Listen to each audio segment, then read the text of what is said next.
ऋषि विश्वामित्रଙ୍କ आश्रमରେ ଶ୍ରୀରାମ ଲକ୍ଷ୍ମଣ ଋଷିଙ୍କ ସେବାରେ ଥାଆନ୍ତି। 6 ଦିନ ଧରି ଯଜ୍ଞ କରିବା ପାଇଁ ଋଷି ସେମାନଙ୍କୁ କହିଲେ। ଶ୍ରୀରାମ ଲକ୍ଷ୍ମଣ ନିଜ ଅସ୍ତ୍ରଶସ୍ତ୍ର ଦ୍ୱାରା ସଜ୍ଜିତ ହୋଇ ଦିବା ରାତି ପରହରା ଦେବାକୁ ଲାଗିଲେ। ଯାଗ କାର୍ଯ୍ୟ ଆରମ୍ଭ ହେଲା। ବେଶ ଭଲରେ 5 ଦିନ କଟିଗଲା। ଷଷ୍ଠ ଦିନ ପୂର୍ଣ୍ଣାହୁତି। ଯଜ୍ଞକୁଣ୍ଡ ହୁତାସନ ହୋଇ ଜଳି ଉଠିଲା। ଏହି ସମୟରେ ମାରୀଚ ଓ ସୁବାହୁ ରାକ୍ଷସ ତାର ଦଳବଳ ନେଇ ସେଠାରେ ଆସି ପହଞ୍ଚିଲା।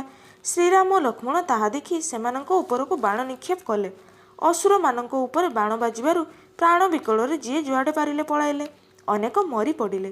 ମାରୀଚ ସୁବାହୁ ହୁଙ୍କାର ନାଦ ଦେଇ ଆକ୍ରମଣ କଲେ। ଶ୍ରୀରାମ ବାୟୁଅସ୍ତ୍ର ନିକ୍ଷେପ କରି ମାରୀଚକୁ ଉଡ଼ାଇ ଦେଲେ। ସେ ଯାଇ ସମୁଦ୍ର କୂଳରେ ପଡ଼ିଲା। ସୁବାହୁକୁ ଅଗ୍ନିବାଣରେ ବଧ କଲେ। ଏହା ଦେଖି ଲକ୍ଷ୍ମଣ ଅନ୍ୟ ଅସୁରମାନଙ୍କୁ ବଧ କଲେ। ବିଶ୍ୱାମିତ୍ର ଓ ଅନ୍ୟ ଋଷିମାନେ ଶ୍ରୀରାମ ଓ ଲକ୍ଷ୍ମଣଙ୍କୁ ପ୍ରଶଂସା କଲେ। ବେଶ ଶୁଭରେ ଯଜ୍ଞ କାର୍ଯ୍ୟ ସମାପନ ହେଲା। ମିଥିଳାର ରାଜା ଜନକ ଯଜ୍ଞଭୂମିକୁ ସ୍ୱର୍ଣ୍ଣ ଲଙ୍ଗଳରେ ଚାଷ କରି ଏକ ଅପୂର୍ବ ସୁନ୍ଦରୀ କନ୍ୟାଙ୍କୁ ପାଇଥିଲେ। ତାଙ୍କ ନାମ ଦେଇଥିଲେ ସୀତା। ରାଜକୁମାରୀ ସୀତା ବିବାହଯୋଗ୍ୟ ହେବାରୁ ରାଜା ଜନକ ଋଷିମାନଙ୍କର ଉପଦେଶକୁ ଗ୍ରହଣ କରି ସୀତାଙ୍କ ସ୍ୱୟଂବର ଆୟୋଜନ କଲେ। ଋଷି ବିଶ୍ୱାମିତ୍ରଙ୍କ ଆଶ୍ରମକୁ ରାଜା ଜନକଙ୍କର ନିମନ୍ତ୍ରଣ ଆସିଲା। ବିଶ୍ୱାମିତ୍ର ଅନ୍ୟ ଋଷିମାନଙ୍କ ସହ ଶ୍ରୀରାମ ଓ ଲକ୍ଷ୍ମଣଙ୍କୁ ସାଙ୍ଗରେ ଧରି ମିଥିଳା ଗଲେ। ମିଥିଳା ଗଲାବେଳେ ବାଟରେ ଗୌତମଙ୍କ ଋଷିଙ୍କ ଆଶ୍ରମ ପଡ଼ିଲା।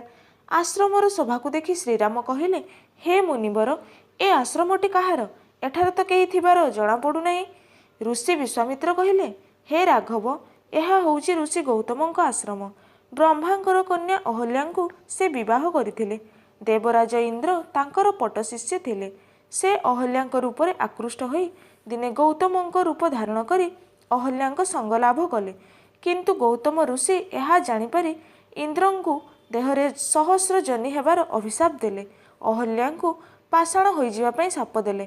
ତାହା ଶୁଣି ଅହଲ୍ୟା ବିକଳ ହୋଇ ଋଷିଙ୍କୁ ମୁକ୍ତି ପାଇବା ପାଇଁ ପ୍ରାର୍ଥନା କଲେ।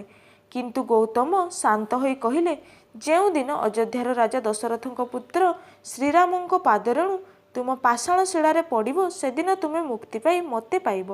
ତାପରେ ଋଷି ଆଶ୍ରମ ଛାଡ଼ି ଚାଲିଗଲେ। ଅହଲ୍ୟା ପାଷାଣୀ ହୋଇ ପଡ଼ି ରହିଲେ।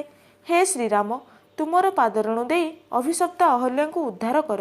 ଏହା କହି ଋଷି ବିଶ୍ୱାମିତ୍ର ପାପୀ ଅହଲ୍ୟାଙ୍କୁ ଦେଖାଇ ଦେଲେ। ଶ୍ରୀରାମ ସେଠାକୁ ଯାଇ ନିଜର ପାଦକୁ ପାଷାଣ ଉପରେ ରଖିଲେ। ଦେଖୁ ଦେଖୁ ଅହଲ୍ୟା ଦିବ୍ୟ ରୂପା ହୋଇଗଲେ। ସେ ପ୍ରଭୁ ଶ୍ରୀରାମଙ୍କୁ ସମ୍ମୁଖରେ ଦେଖି ପାଦ ପୂଜା କରି କୋଟି ପୁଣ୍ୟ ଅର୍ଜନ କଲେ। ତାପରେ ସେ ପତି ଗୌତମଙ୍କ ପାଖକୁ ଚାଲିଗଲେ। ଅହଲ୍ୟା ଉଦ୍ଧାର କରି ଶ୍ରୀରାମ ଓ ଲକ୍ଷ୍ମଣ ଋଷିଙ୍କ ଗହଣରେ ମିଥିଳା ଅଭିମୁଖେ ଯାତ୍ରା କଲେ। ବିଶ୍ୱାମିତ୍ର ଋଷିଙ୍କ ଆଦେଶ କ୍ରମେ ଅସୁରମାନଙ୍କୁ ବଧ କରିବା ସହ ଅହଲ୍ୟା ଉଦ୍ଧାରଣ କରି ରାମ ଲକ୍ଷ୍ମଣ ସୀତାଙ୍କ ସ୍ୱୟଂବର ସଭାରେ ଉପସ୍ଥିତ ହେଲେ। ସାଙ୍ଗମାନେ, ଆଜି ପାଇଁ ଏତିକି। ପୁଣି ଆସିବି ନେକ୍ସଟ ଏପିସୋଡ଼ ନେଇ। ଭିଡ଼ିଓଟିକୁ ଲାଇକ୍, ସେୟାର ଓ କମେଣ୍ଟ ଦେବାକୁ ଜମା ଭୁଲିବେନି। ଆଉ ସବୁଠୁ ପ୍ରଥମେ ଭିଡ଼ିଓ ଦେଖିବା ପାଇଁ ଜହ୍ନମାମୁଁ ଚ୍ୟାନେଲଟିକୁ ସବସ୍କ୍ରାଇବ୍ କରି ସେ ଘଣ୍ଟି ବଟନଟିକୁ ନିଶ୍ଚୟ ବଜାଇ ଦେବେ।